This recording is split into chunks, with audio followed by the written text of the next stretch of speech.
একটা ছেলে একটা মেয়েকে পালিয়ে নিয়ে চলে যায়, এটাকে তারা অপরাধ মনে করে না।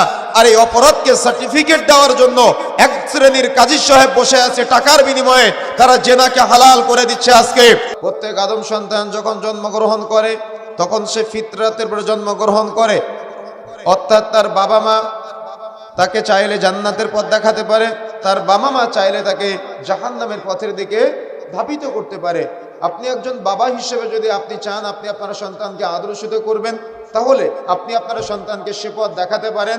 আপনি আপনার সন্তানকে যদি আপনি চান জান্নাতের পথ দেখাবেন না, তাহলে সে অটোমেটিক্যালি সে জাহান্নামের পথের দিকে ধাপিত হয়ে যাবে।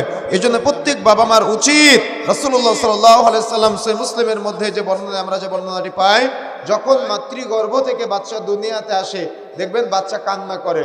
যদি কোনো বাচ্চা কান্না না করে তাহলে ডক্টররা বাচ্চাকে জোর করে কান্না করানোর চেষ্টা করে। কেন বাচ্চাকে জোর করে কান্না করায় বা কেন বাচ্চা কান্না করে মাতৃগর্ভ থেকে বাচ্চা যখন দুনিয়াতে আসে, যতগুলি কারণ উলামায়ে কেরাম উল্লেখ করেছেন তার মধ্যে অন্যতম একটা কারণ হলো ওই সময়তে বাচ্চার শরীরে একটা জিন প্রবেশ করে যার নাম হলো কারিন। এই জিন শয়তানটা বাচ্চাকে ওই দিন থেকে ওয়াসওয়াসা দিয়ে পথভ্রষ্ট করার চেষ্টা করে, আর ওই দিন থেকে বাবা মার দায়িত্ব হয়ে যায় ওই শয়তান থেকে সন্তানকে মুক্ত করা। যদি কোনো বাবা মা ওই শয়তান থেকে সন্তানকে মুক্ত করতে পারে তাহলে ওই সন্তান দুনিয়াতে আদর্শিত হয় এবং আখিরাতে বাবা মার জন্য জান্নাতের সুপারিশ করে। আর বাবা মা যদি ওই শয়তান থেকে সন্তানকে মুক্ত করতে না পারে তাহলে ওই সন্তান দুনিয়াতে বাবা মার কথা মতো চলে না এবং আখিরাতে বাবা মাকে জাহান্নামে যাওয়ার জন্য সুপারিশ করে। কথা বুঝতে পেরেছেন? এজন্য প্রত্যেক বাবা মার উচিত যে তার সন্তানকে আদর্শিত করা, তার সন্তানকে গাইডটা দেখানো। আমরা এমন পৃথিবীতে আছি, আমরা এমন পরীক্ষার মধ্যে আছি যে পরীক্ষার প্রশ্ন সম্পর্কে আমাদের জানা, যে পরীক্ষার প্রশ্নের উত্তর সম্পর্কে আমাদের জানা, কোথায় উত্তর দিতে হবে সেটাও জানা, গাইডলাইনটাও আমাদের সামনে আছে। কিন্তু তারপরেও 999 জন আবার পরীক্ষায় ফেল করে। তাহলে জানার দরকার নাই? তাহলে সমাজ পরিবর্তনের দরকার নাই?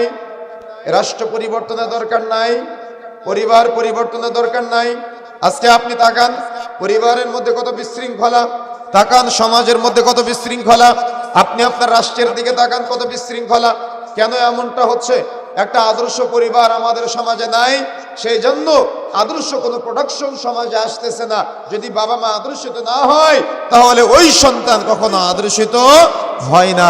এই জন্য সর্বোপরি প্রথম থেকে মনে রাখার চেষ্টা করতে হবে, একটা আদর্শ পরিবার গঠনের জন্য একটা আদর্শ বাবা এবং একটা আদর্শ মায়ের দরকার। এই আদর্শ বাবা এবং আদর্শ মা তারা তাদের পরবর্তী প্রজন্ম যারা আসবে তাদেরকে আদর্শিত করার জন্য প্রচেষ্টা চালাবে।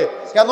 যদি আপনি প্রচেষ্টা না চালান তাহলে সমাজে যেমন দেখা যায় একটা ছেলে একটা মেয়েকে পালিয়ে নিয়ে চলে যায়, এটাকে তারা অপরাধ মনে করে না। আর এই অপরাধকে সার্টিফিকেট দেওয়ার জন্য এক শ্রেণীর কাজী সাহেব বসে আছে, টাকার বিনিময়ে তারা জেনাকে হালাল করে দিচ্ছে। আজকে